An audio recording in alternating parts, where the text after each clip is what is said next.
Auzubillahiminash-shaytanir-rajim. Bismillahir-rahmanir-rahim. Dear students, it is entrepreneurship of class 12th. Today, let us move towards the previous topic, that was entrepreneurial competency. But in that very lesson, we try to know that what are the entrepreneurial competencies. I already told you in that very lesson that every entrepreneur needs to be some of the competencies, and unless and until he has all these competencies, he cannot proceed ahead, he cannot be a successful entrepreneur. So it is inevitable for every entrepreneur that he has to gain them, he has to attain the competencies. But we know that every person is not having a competency, because the competencies, some of the people, they are lacking some of the competencies, while as the others are having these competencies by birth. But here, Kikinada experiment, I already told you that these were done in 70s, and these were some of the experiments done. On these experiments, on the basis of these experiments, they have proved that these entrepreneurial competencies, they can be developed, or they can be developed through education and training in human minds, or they can be injected in human minds through education and training. This competency can be developed, this can be sharpened, but there are certain procedures.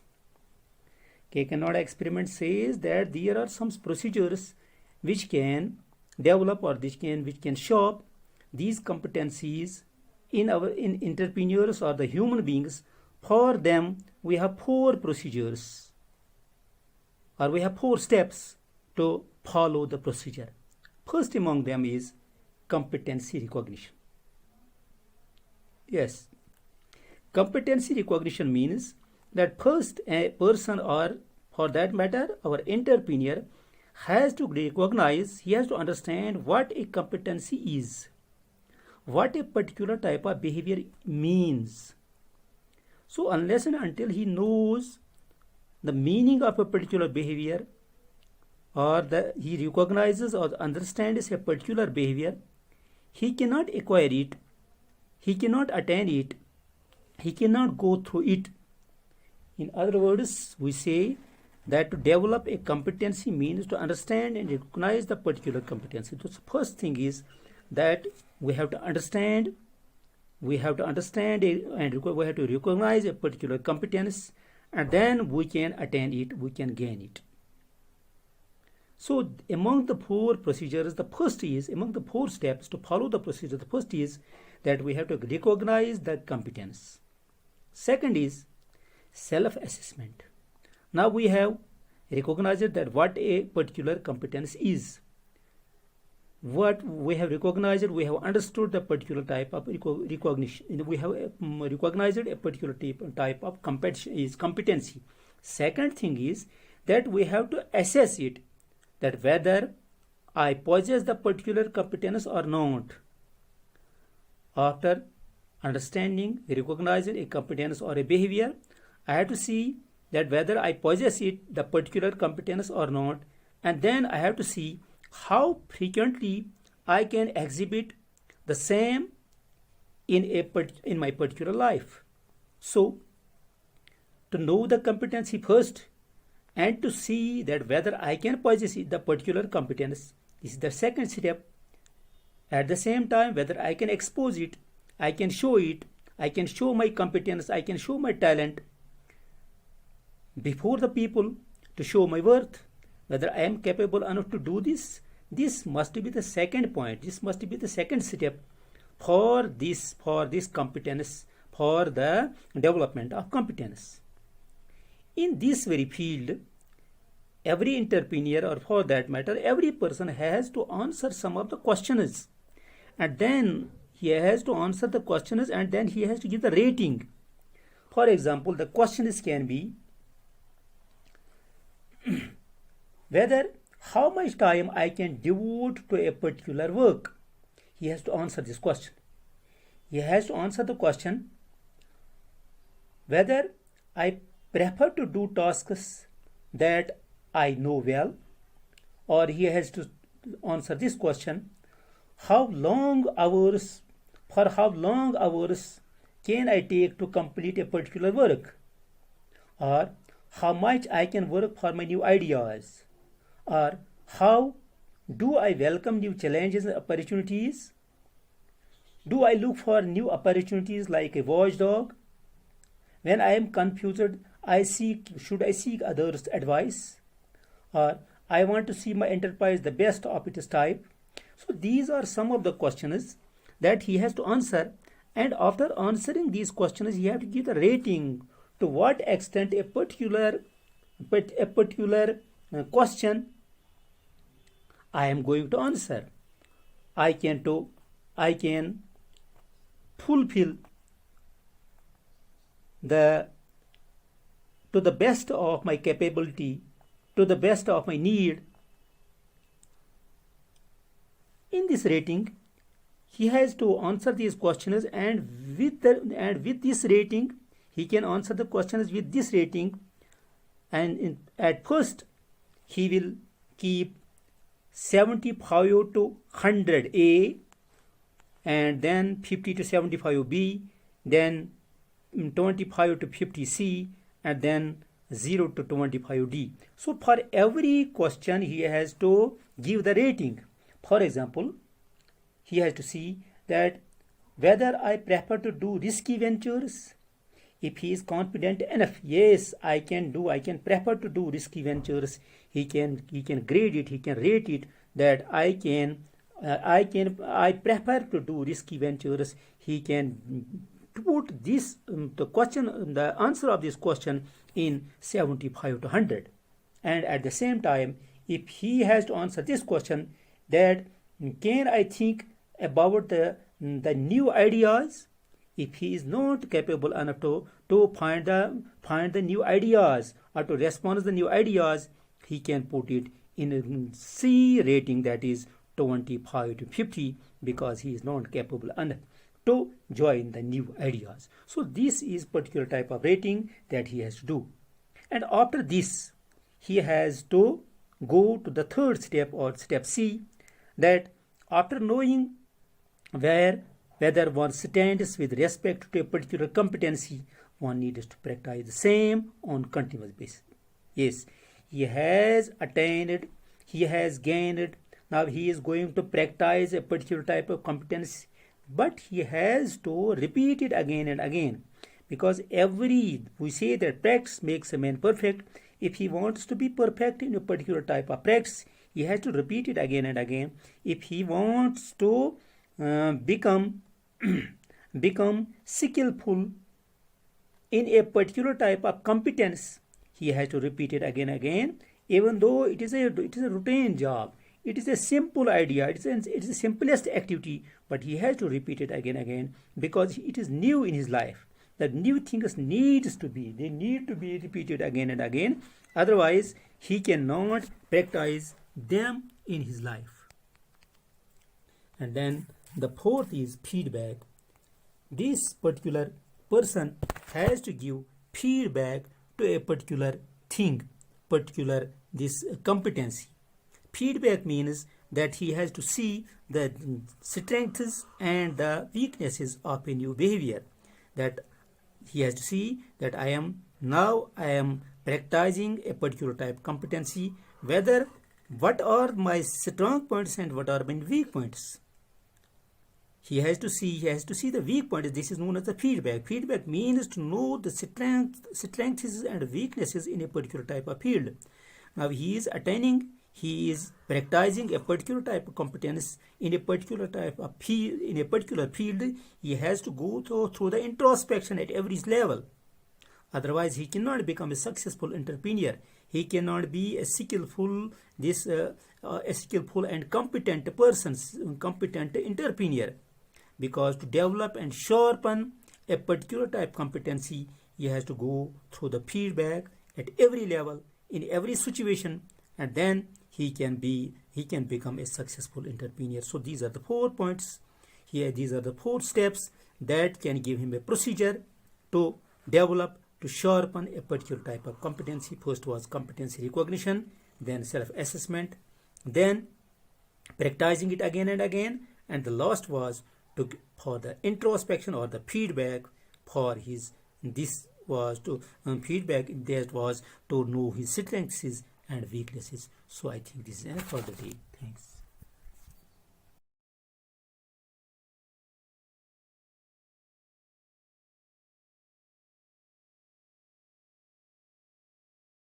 Students, Assalamu alaikum.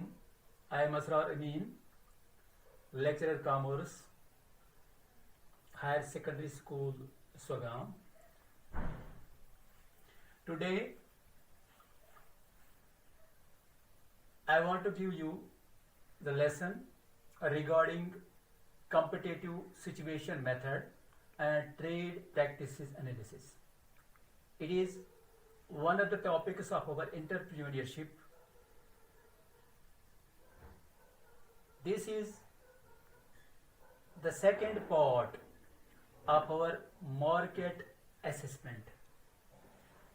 In this part, let us know that what are the things that an entrepreneur has to face while going in the market.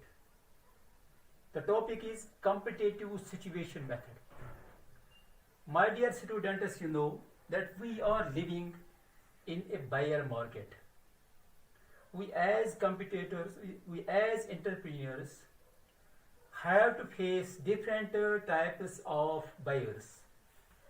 The buyers with different tastes, different temperaments, buyers in different regions of the world, buyers with different fashions. And when we are going to introduce a new product in the market, whether that is a product or that is a service, because an entrepreneur has to deal with both the things. He is going in the market with a service or with a product. He is facing a situation that is called a competitive situation, and it is a method. It is a method that an entrepreneur has to face while going in a market. Especially it is a situation when a new product is to be introduced in the market. In this situation, what happens?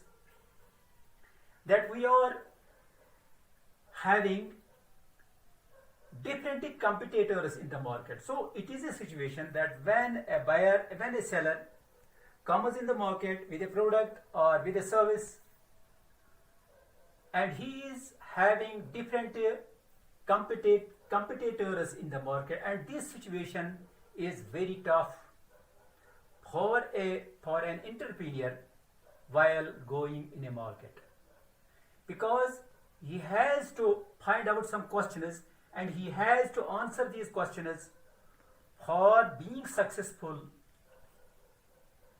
in the market with his product or with his services. So in this situation, he has to know that how many people he has to compete with.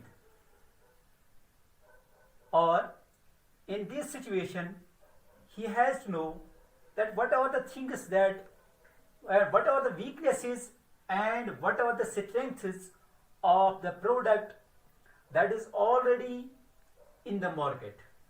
Because when he is coming with a new product, he has to see that what are the weaknesses or what are the strengths of those products which are already available in the market. If he doesn't know all these things, he will not be successful in the market. So this competitive situation method,